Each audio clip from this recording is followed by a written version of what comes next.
আমি আজকে একটা খুব সুন্দর ইতিহাস নিয়ে বলবো। সেই ইতিহাসটা একটি বিখ্যাত বলিউড সিনেমা, নাম আওয়ারা, নার্গিস এবং রাজ কাপুরের। এটি এমন একটি সিনেমা যেটি সোভিয়েত ইউনিয়ন এবং চায়নাতে হাউসফুল চলেছিল 2 বছর ধরে। প্রতিটা সিনেমা হল বুকড। মাও জেদং, চীনের অসংবাদিত কমিউনিস্ট নেতা, প্রেসিডেন্ট, তিনি এই সিনেমাটা 4বার দেখেছিলেন।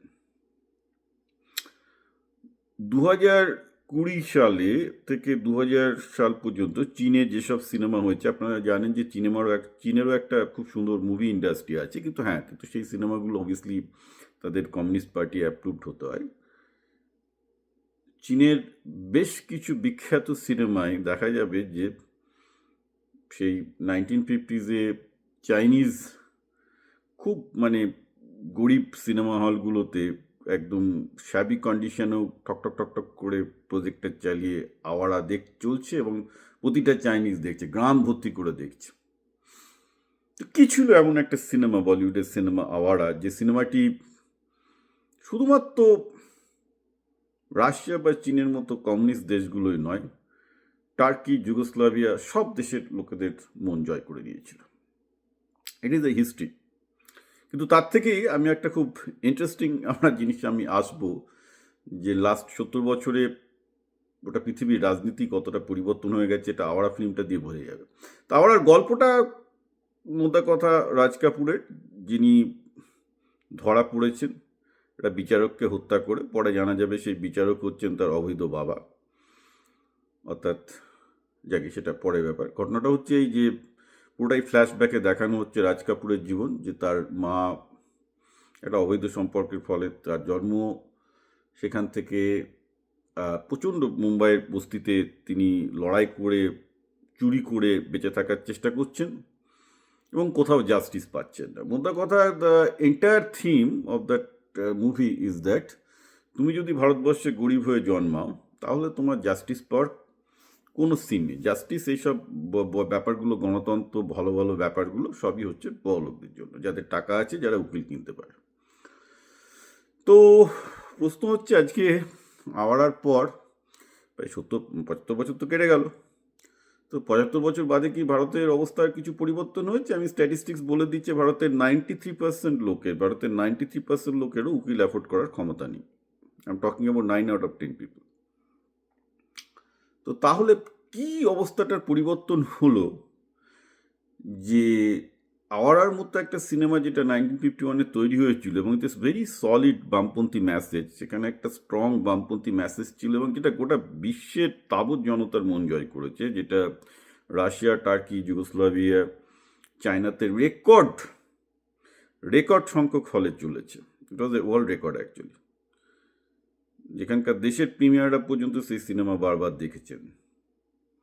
সেখান থেকে আজকাল বলিউড অ্যাকশন মুভি তৈরি করে, বলিউড রোমান্টিক মুভি তৈরি করে, এবং যাকে সো কল্ড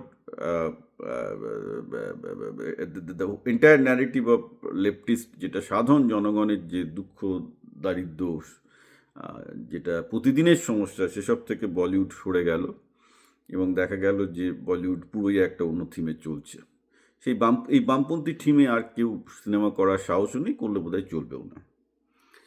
তো এর এর একটা, যদি আমরা পুরো অ্যানালিসিস এবং পোস্টমর্টেম করি, আমরা দেখতে পাবো যে ওই সময়টাতে, যে সময় নেহেরু আছেন, মার্শাল টিটো আছেন, আবুল নাসের আছেন, যিনি আরব সোশ্যালিজমের জন্ম দিয়েছিলেন, সব দেশে তখন এরকম একটা প্রবাহ চলছে যে এতদিন তো আধিপত্যবাদ, অর্থাৎ ব্রিটিশ আমেরিকান কলোনিয়ালিজমের আন্ডারে লোকজন থেকেছে, সেখান থেকে দেশগুলো স্বাধীন হয়েছে।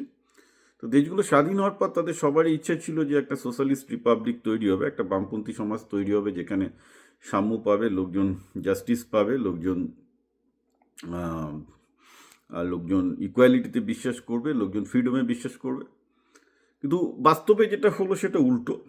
আমরা দেখব যে পৃথিবীর প্রতিটা দেশে, সেটা ইজিপ্ট হোক, ইরাক হোক, ইন্ডিয়া হোক, সোভিয়েত ইউনিয়ন হোক, চায়না হোক, সব দেশেই কমিউনিস্ট পার্টি ক্রমশ, বা বামপন্থী পার্টি যারাই থাকুক না কেন, ক্রমশই দেখা গেল তারা ক্ষমতা পাওয়ার পর একনায়কতন্ত্র চালু করলো, মানুষের ওপর অপারেশন চালু করলো, এবং অবস্থাটা এমন দাঁড়ালো যে বাই দ্য টাইম 1991-এ যখন সোভিয়েত ইউনিয়ন ভেঙে যাচ্ছে, সবাই বললো বাবা তোমরা যদি বামপন্থী করো নমস্কার, আর দরকার নেই, অনেক হয়েছে, আমরা অনেক ক্যারিকেচার দেখলাম। অর্থাৎ এই আওয়ারা সিনেমাটা যে dream of A broken hope, মানে ওই আওয়ারা সিনেমার যে জনপ্রিয়তা এবং যে ইতিহাস ওই সিনেমাটাকে কেন্দ্র করে তৈরি হয়েছিল, তাতে পরিষ্কার বুঝতে পারবেন যে একটা সময় মানুষ আশা করেছিল যে সমাজতন্ত্র তাদের বাঁচাবে, কিন্তু সমাজতন্ত্র যারা তৈরি করতে গিয়েছিল সেই সময় দেশে বিভিন্ন দেশের প্রতি সবাই দেখছে যে আলটিমেটলি যে যার নিজের ক্ষমতার জন্য খেলেছে। নোবডি ওয়ার্ক ফর সোশ্যালিজম, এবং সোশ্যালিজমে কাজও হয় না, সেটা আর একটা বড় ব্যাপার। So individually it become a power play, দেশের লোকজনের উপর দমন, নিপীড়ন, উৎপীড়ন এসব চলেছে। পশ্চিমবঙ্গে প্রথমে কেরালায় ক্ষমতা এসছে ভারতে, তারপর পশ্চিমবঙ্গে বামপন্থীরা ক্ষমতায় এসছে, এবং দেখা গেছে যে তারাও মানুষের যে দুঃখ দুর্দশা বা বেসিক সমস্যাগুলো সমাধান করতে পারবে, তা পারেনি। কারণ 34 বছর একটা পশ্চিমবঙ্গে বড় সময়, সেটা তো পরে যদি না পারে জীবনে পারবে না। বরং বরং কেস আরও উল্টে গেছে, অত তারও বাজের দিকে নিয়ে গেছে রাজ্যটাকে।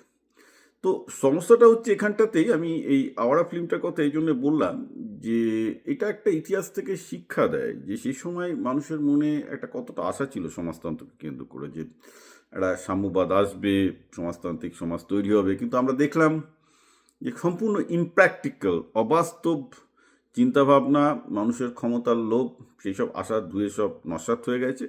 এবং আজকাল কেউ এইসব কিছু পাগল ছাড়া কেউ সমাজতন্ত্রে বিশ্বাস করে না, মানে you really have to be mad, পাগল ছাড়া এইসব ভুলভাল জিনিসে কেউ বিশ্বাস করবে না, এবং ব্রেন ওয়াশ হতে হবে।